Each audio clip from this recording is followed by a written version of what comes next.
जी, आज का टॉपिक हमारी कंटिन्यूएशन है हमारे लास्ट लेक्चर की, जो कि हम पहले से कर रहे थे।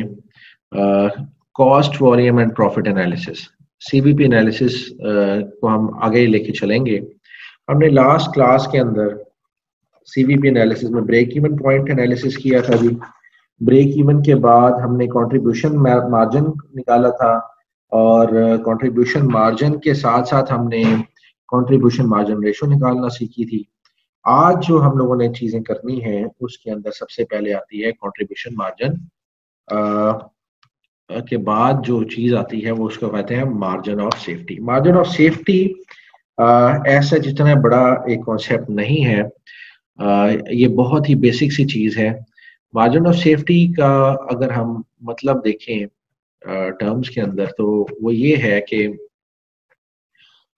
आप एक बिजनेस कर रहे हैं और आपको मालूम है कि आपका ब्रेक इवन पॉइंट कहाँ जाके आता है। सपोज ये मैंने एक एग्जांपल लिखी हुई है। आपको पता है कि आपका ब्रेक इवन सेल्स पॉइंट है 2 लाख पर मंथ। आपने 2 लाख की सेल लाजमी करनी है हर महीने, ताकि आपका ब्रेक इवन हो जाए, ना प्रॉफिट में जाए ना आप लॉस में आ जाए। ठीक है। अब इसमें होता है कि आप प्लानिंग करते हैं कि आपकी फोरकास्ट करते हैं, प्लान करते हैं कि आपने अब ये 2 लाख से ज्यादा अपनी सेल बढ़ानी है। तो 2 लाख से ज्यादा सेल बढ़ाएंगे तो जितनी आप सेल बढ़ाएंगे, अगर हम इस एग्जांपल के तौर पे चलें, तो हमारे पास यहाँ पे हमने फोरकास्ट किया कि 2.5 लाख हमने सेल करनी है, 2,50,000। 2,50,000 हमारी एक्चुअल या बजटेड कह दें, या कि हमारी एक्चुअल सेल थी 2,50,000। हमारी ब्रेक इवन जो सेल है वो है 2 लाख।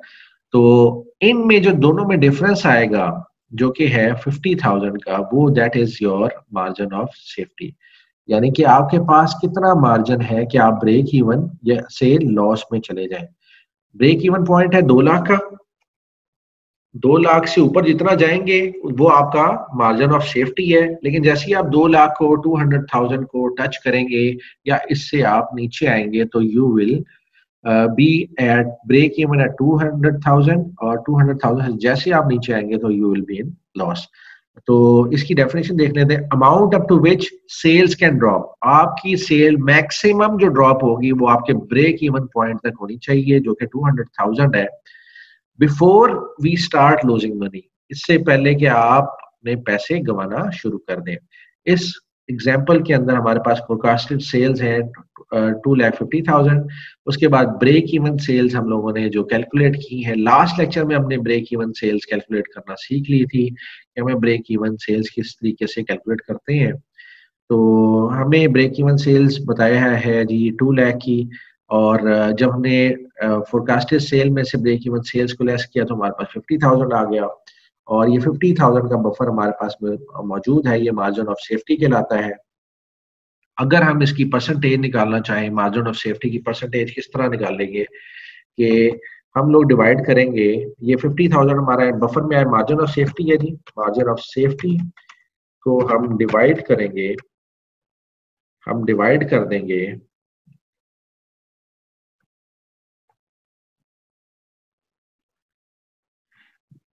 इज इक्वल टू, हम करते हैं मार्जिन ऑफ सेफ्टी को हमें डिवाइड करना पड़ेगा सेल से, जो कि एक्चुअल या फोरकास्टेड है। इस सिनेरियो के अंदर हमारी जो मार्जिन ऑफ सेफ्टी थी वो थी 50,000 की, और उसको हम डिवाइड कर देंगे हमारी सेल से, जो कि 2.5 लाख थी। ठीक है जी।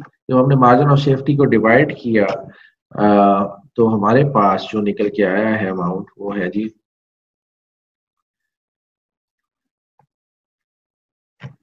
वो है जी 0.2 या 20% हमारे पास मार्जिन ऑफ सेफ्टी है, कि हमारे पास इतना बफर मौजूद है कि 20% तक जो है हम लोग अपना जो सेल है वो कम कर सकते हैं।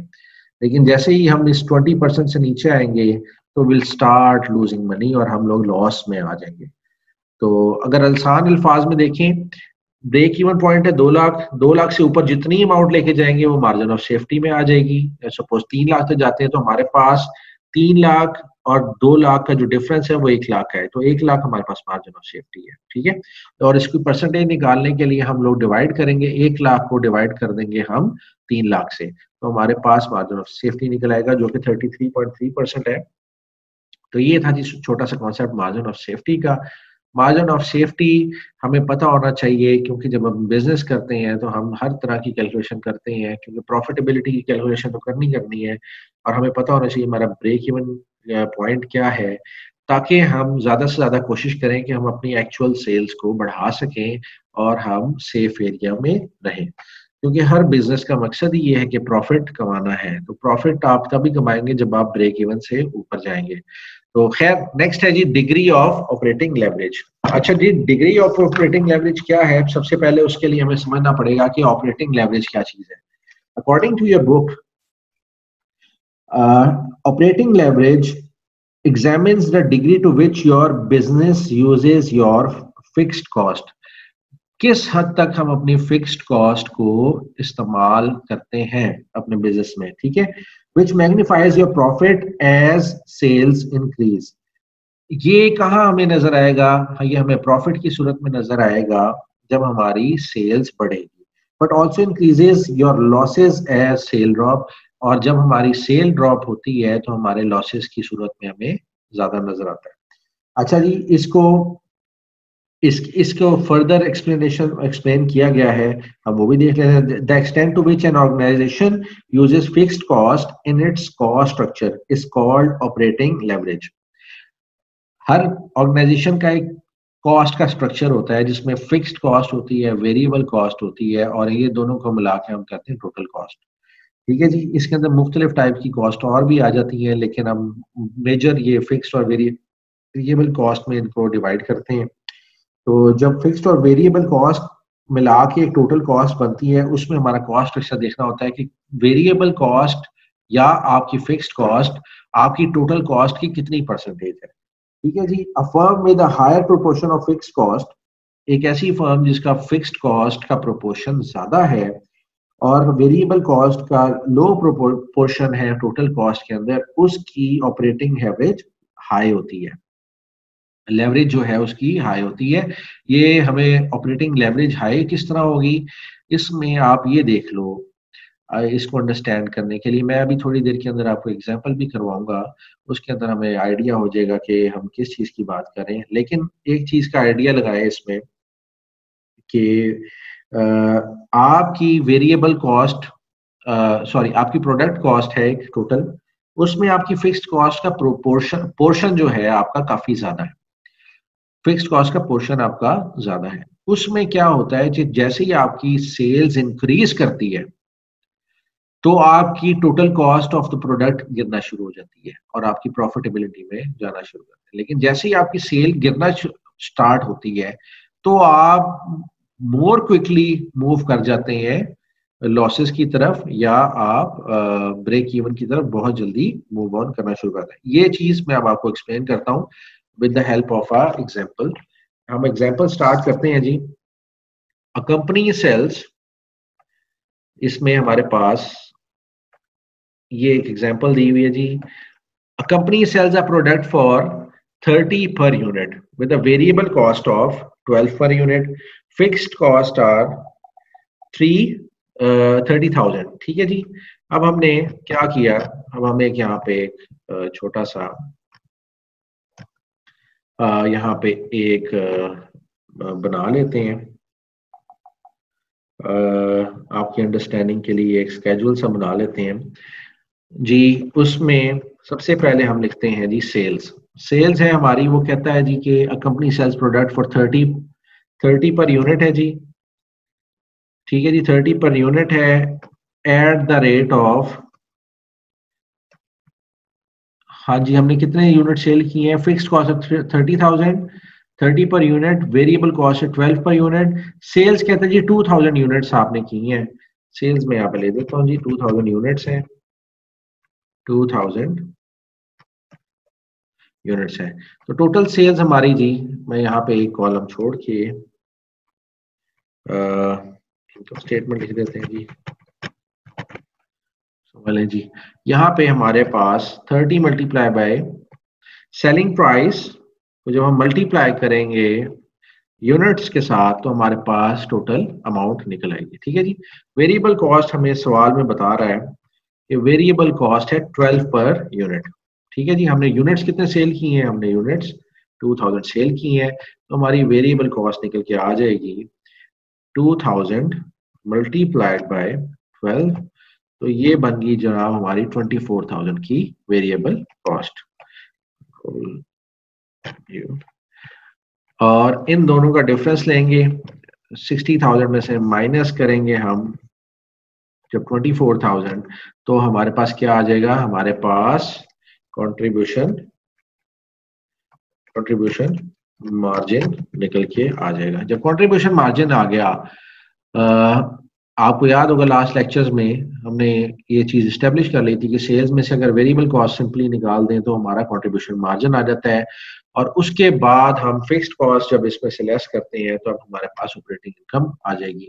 फिक्स्ड कॉस्ट कितनी है जी, फिक्स्ड कॉस्ट उसने हमें मेंशन कर दी है कि वो 30,000 है। 30,000 हमने मेंशन कर दी फिक्स्ड कॉस्ट 30,000।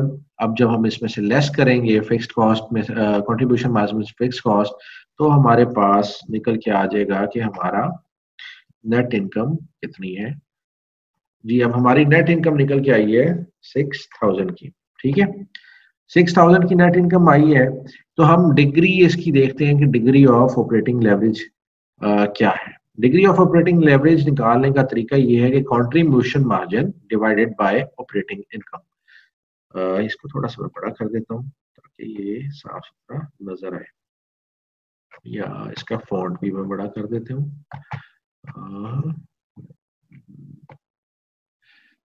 जी। एक सेकेंड,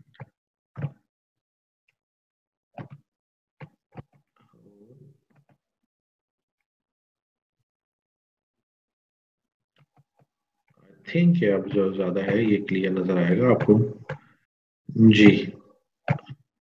जी, तो अब क्या हुआ है कि हमने कंट्रीब्यूशन मार्जिन के बाद, कंट्रीब्यूशन मार्जिन हमें पता चल गया कि 36,000 है, और हमारी नेट इनकम निकल के आ गई है, ऑपरेटिंग इनकम हमारी 6,000 है। डिग्री ऑफ ऑपरेटिंग लेवरेज हम किस तरह निकालेंगे, डिग्री ऑफ ऑपरेटिंग लेवरेज का एक सवाल, डिग्री ऑफ ऑपरेटिंग लेवरेज को हम DOL के नाम से लिख देते हैं, is equal to contribution margin divided by operating income. ये छोटे छोटे से फॉर्मूलाज हैं, और एक दफा आप अपने हाथ से गुजारेंगे तो आपको बिल्कुल अच्छे तरीके से समझ आ जाएगी। ठीक है जी। हम अब क्या करेंगे, हम डिवाइड करेंगे कंट्रीब्यूशन मार्जिन जो कि हमारा 36,000 है, उसको डिवाइड कर देंगे जनाब हम जो हमने नेट इनकम जनरेट की है इस दफा, तो वो आ गई हमारे पास 6। ये 6 जो है हमारी ये हमारी डिग्री ऑफ ऑपरेटिंग लेवरेज है। अच्छा जी, अब डिग्री ऑफ ऑपरेटिंग लेवरेज इतना तो मैंने आपको समझा दिया, अब आपको तो समझ नहीं आई होगी कि ये डिग्री ऑफ ऑपरेटिंग लेवरेज है क्या चीज। तो लेट्स सी, हम अब क्या करते हैं कि अब हमारे पास हम एक एजम्पशन लेते हैं, और वो एजम्पशन ये लेते हैं कि अब हमारी जो सेल्स है वो 10% इंक्रीज कर गई है। ठीक है जी, हम 10% अपनी जो हमारी सेल्स है वो उसको इंक्रीज कर देते हैं। अब 10% इंक्रीज कैसे करेंगे हम क्या करेंगे, हम सबसे पहले लेंगे सेल्स का 10%। सेल्स का 10% ये है 60 इज इक्वल टू, हम लोग इसको ले लेते हैं जी मल्टीप्लाई बाय 10 डिवाइडेड बाय 100, तो हमारे पास आ जाता है 6 का 6 सॉरी इसकी अमाउंट का नहीं लेना हमने, इसका नंबर ऑफ यूनिट्स का लेना है। सॉरी, तो नंबर ऑफ यूनिट्स से 22,000 को हमने 10% इंक्रीज किया, तो हमारी अब सेल हो जानी चाहिए कितनी। हमने एजम्पशन लिया कि जी हमारी सेल पहले 2,000 यूनिट्स की थी, अब हमारी सेल जो है ना वो 10% इंक्रीज कर रही है। 2,000 का 10% होता है 200, तो 200 को हमने ऐड किया 2,000 के अंदर, तो 2,200 यूनिट्स की अब हमारी सेल हो जाएगी।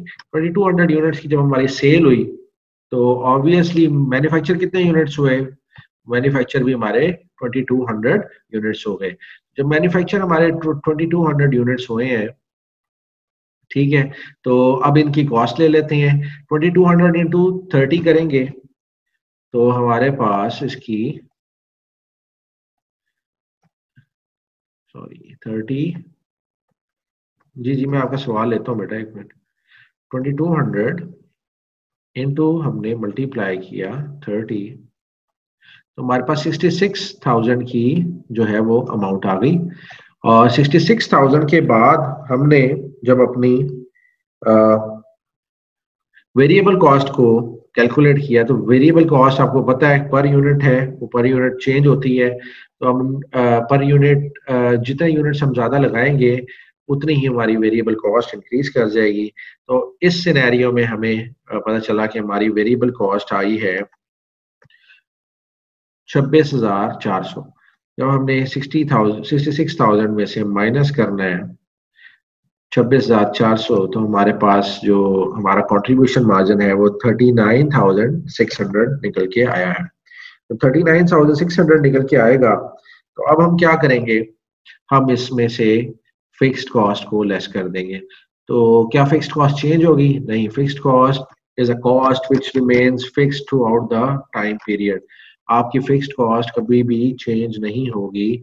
और जब आपने फिक्स्ड कॉस्ट को माइनस किया अपने कंट्रीब्यूशन मार्जिन में से, तो आपके पास एक अमाउंट निकल के आई, दैट इज योर 9600। ये जो 9600 की अमाउंट निकल के आई है, 9600 अमाउंट निकल के आई है, तो हम इसमें देखते हैं कि ये इन दोनों अमाउंट्स में क्या फर्क आया है। 6000 और 9600 के अंदर क्या अमाउंट का, किस अमाउंट का फर्क आया है, वो हम कैसे देखेंगे। हम देखते हैं जी, परसेंटेज चेंज इन सेल्स। हमें पता है जी परसेंटेज चेंज इन सेल्स कितना है जी, परसेंटेज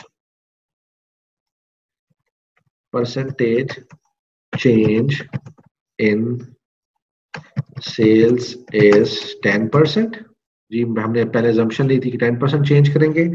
और सेकंड चीज क्या है जी, percentage change in percentage, sorry जी, परसेंटेज हम देख रहे हैं जी, change in net income. Net income क्या है? तो चेंज इन नेट इनकम निकालने के लिए हम क्या करेंगे, ओल्ड कितनी है जी हमारी 6000 में माइनस करेंगे न्यू 9600, या न्यू में से आप पुरानी वाली माइनस कर दें, ये कितनी आ जाती है, ये आपके पास आ जाएगी 3600। ये पॉजिटिव ले लेते हैं जी, 3600 हमारे पास जो है न्यू माइनस ओल्ड करके हमारे पास अमाउंट आई 3600 की। खैर मुझे फॉर्मूला लिखने दें, इज इक्वल टू, हम करेंगे 9600 न्यू माइनस ओल्ड, ठीक है जी, और डिवाइडेड बाय,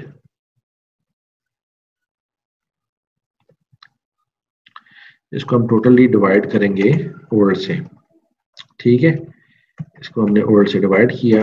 अब क्या फिगर्स हैं,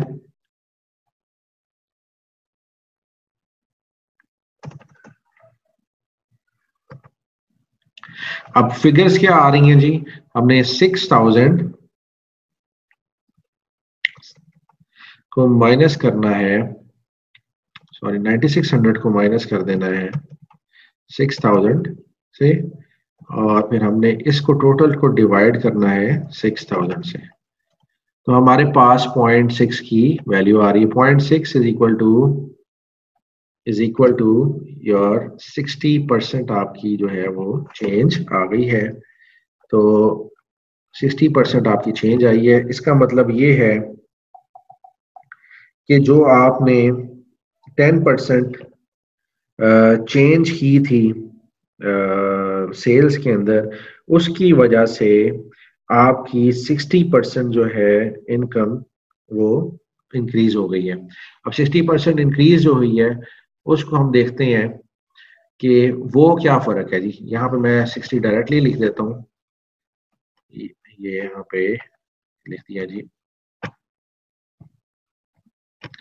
60 मैंने यहाँ पे लिख दिया। अब आप एक चीज को नोट करें कि ये जो हमने डिग्री ऑफ ऑपरेटिंग लेवरेज निकाली थी ये 6, this will be your multiplier. ये जो अमाउंट है आपका मल्टीप्लायर है, और ये हमें बताता है कि अगर आप 10% इंक्रीज करते हैं सेल्स के अंदर, तो आपको, अगर आपकी जो ऑपरेटिंग इनकम है वो 6 टाइम्स इंक्रीज कर जाएगी। तो 10 को मल्टीप्लाई किया हमने 6 से, तो हमारे पास ये 60 आ गई। और अगर हम ये अमाउंट देख लें 9600 और 6000, इसका कंपैरिजन करते हैं, तो हमने इनका डिफरेंस लिया, वो 3600 था। 3600 को जब हमने डिवाइड किया 6000 से, तो हमारे पास वो आ गया 60%। तो इसका मतलब है कि आपकी डिग्री ऑफ ऑपरेटिंग लेवरेज जो है वो 6 है, यानी कि 6 का मल्टीप्लायर है, और 6 टाइम्स आपकी जो है वो नेट इनकम उसमें चेंज आएगी।